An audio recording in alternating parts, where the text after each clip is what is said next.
Installée au cœur des Landes, où le pain maritime est roi, l'entreprise Lesbat Scieries d'Aquitaine en a fait son unique matière première, qui sert pour presque tous les usages possibles et imaginables. Dans cette scierie familiale, l'expérience se transmet depuis 4 générations et génère une centaine d'emplois permanents, plus un grand nombre d'emplois temporaires. L'approvisionnement d'une scierie comme celle-ci se fait sur un rayon d'à peu près 80 km, dans une forêt qui borde la scierie.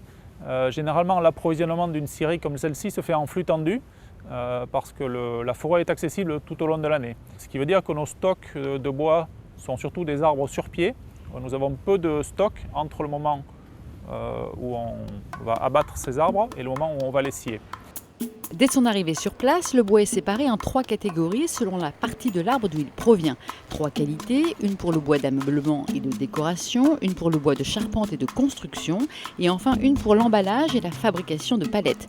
Hugo Cazobon, chef de production, nous fait découvrir le parcours du bois dans les entrailles de l'usine. Nous sommes en train de regarder une phase de déchargement des billons de bois qui proviennent de la forêt. Ces bois vont ensuite passer dans une écorceuse. Nous récupérerons l'écorce et la phase de sciage va pouvoir ensuite commencer. Les billons passent donc dans un anneau équipé de lames qui le débarrasse de sa couche externe. Un système de passerelle permet à Hugo Cazobon de superviser la transformation du bois en passant aisément d'une étape de production à la suivante. Nous sommes ici sur la scie de tête, la première machine de la scierie qui va d'un billon de bois rond, va le transformer en rectangle.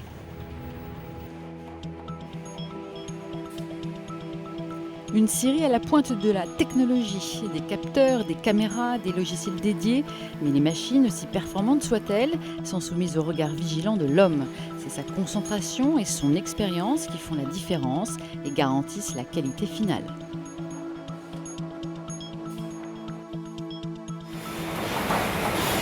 Après les opérations d'écorçage, de sciage, de délignage, les produits vont être triés ici par qualité et par section. Après avoir été trié, le bois sera d'abord traité puis séché à un degré précis d'humidité en fonction de l'application à laquelle il est destiné. Loïc de Queiroz, directeur commercial, nous en présente les nombreuses utilisations possibles. Ce type de bois, on le retrouve sous forme de meubles, on le retrouve sous forme de moulures, lames de terrasse, en bardage, en clin, bois de coffrage. Enfin, il y a énormément d'applications pour le pain maritime sur nos marchés traditionnels.